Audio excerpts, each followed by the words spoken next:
আসসালামু আলাইকুম।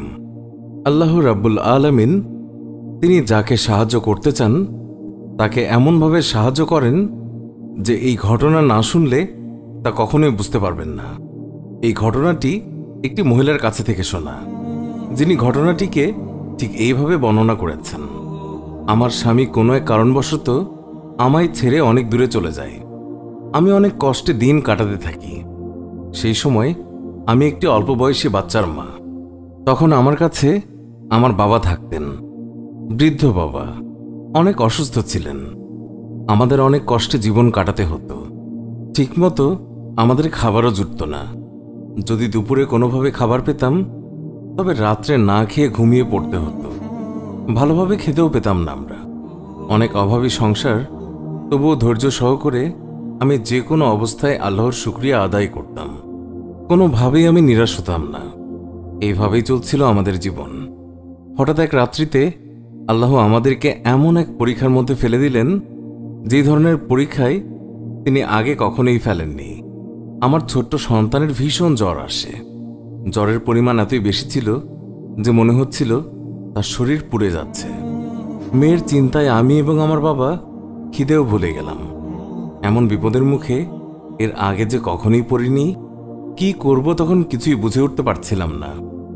কাছে টাকা পয়সাও নেই যে ডাক্তারের কাছে যাব। যদিও এত গভীর রাত, আর মেয়েটি আমার চোখের সামনে জ্বরে কাঁপছে। আমি মা হয়ে তা কেমন করে সহ্য করি? তখন আমার আল্লাহ রাব্বুল আলামিনের কথা স্মরণ হলো। আল্লাহ তাআলা বলেছেন, আমি অবশ্যই তোমাদেরকে কিছু না কিছু দিয়ে পরীক্ষায় ফেলব। মাঝে মধ্যে তোমাদেরকে বিপদের আতঙ্ক, ক্ষুধার কষ্ট দিয়ে, সম্পদ, পণ্য কিংবা ফসল হারানোর কষ্ট দিয়ে, আর যারা কষ্টের মধ্যেও ধৈর্য নিষ্ঠার সঙ্গে চেষ্টা করে তাদেরকে সুসংবাদ দাও। আমি তখন আরও ভাবতে লাগলাম, আমার এই বিপদের সময় একমাত্র আল্লাহ রাব্বুল আলামিন ছাড়া কেউই উদ্ধার করতে পারবে না। আল্লাহর পক্ষ থেকে যখন আমার মেয়ের শরীরে এত জ্বর এসেছে, তখন অবশ্যই আল্লাহর রহমতে আমার মেয়ে সুস্থ হয়ে যাবে। এইসব ভাবতে ভাবতে আমি উঠে গিয়ে অজু করলাম। তারপর আমি আমার মেয়ের কাছে এসে কপালে পানির পট্টি লাগিয়ে নামাজ আদায়ের জন্য দাঁড়িয়ে গেলাম। নামাজ শেষে আমি আমার মেয়ের জন্য আল্লাহ তাআলার কাছে দোয়া চাইলাম। তারপর মেয়ের কপাল থেকে পানির পট্টি সরিয়ে আবার দ্বিতীয়বার একইভাবে শুরু করে নামাজ আদায় করলাম।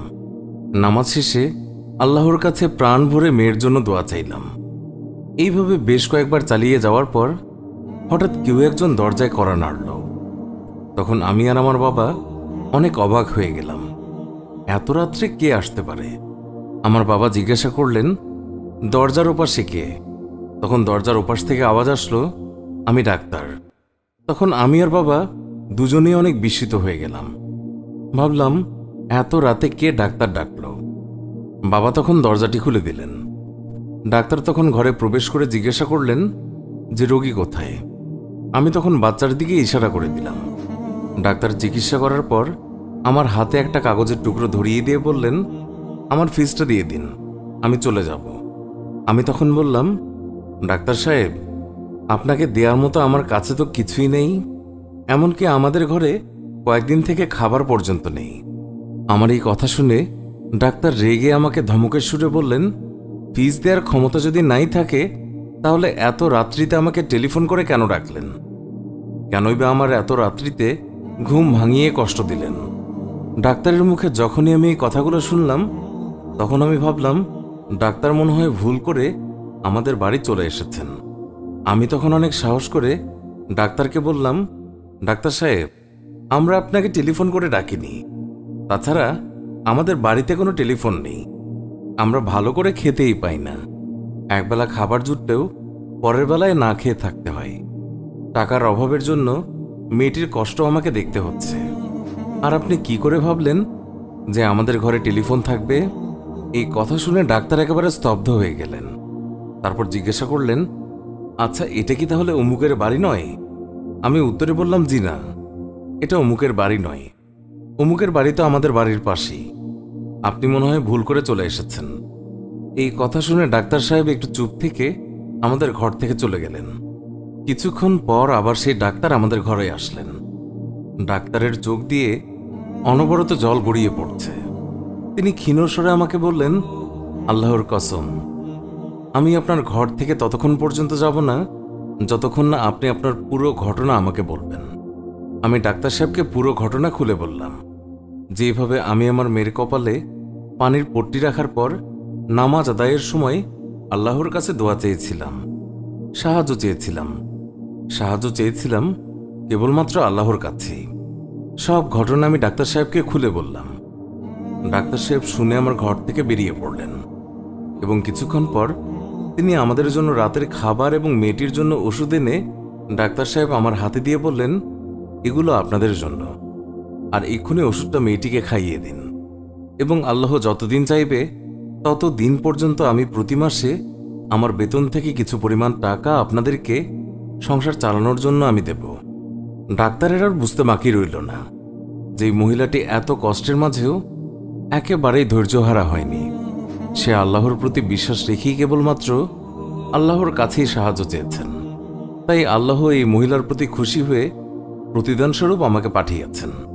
আর আল্লাহর হয়তো এটাই ইচ্ছে ছিল, আমাদের জীবনে দুঃখ কষ্ট এবং বিভিন্ন সমস্যা আসতেই পারে, তবে তাতে আমাদের ভেঙে পড়লে চলবে না। সেই ক্ষেত্রে আমাদের উপায় হবে শুধুমাত্র আল্লাহর উপর ভরসা রেখে ধৈর্য ধারণ করা এবং আল্লাহর কাছেই সাহায্য চাইতে হবে। আপনার জীবনে দুঃখ কষ্ট, অভাব অনটন এগুলো আসে আল্লাহর পক্ষ থেকে আপনাকে পরীক্ষা করার জন্য।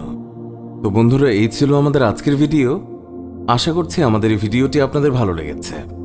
ভিডিওটি ভালো লাগলে লাইক দিন, আর প্রতিদিন আমাদের ভিডিও পেতে আমাদের চ্যানেলটি সাবস্ক্রাইব করে পাশে থাকা বেল আইকনটি ক্লিক করুন।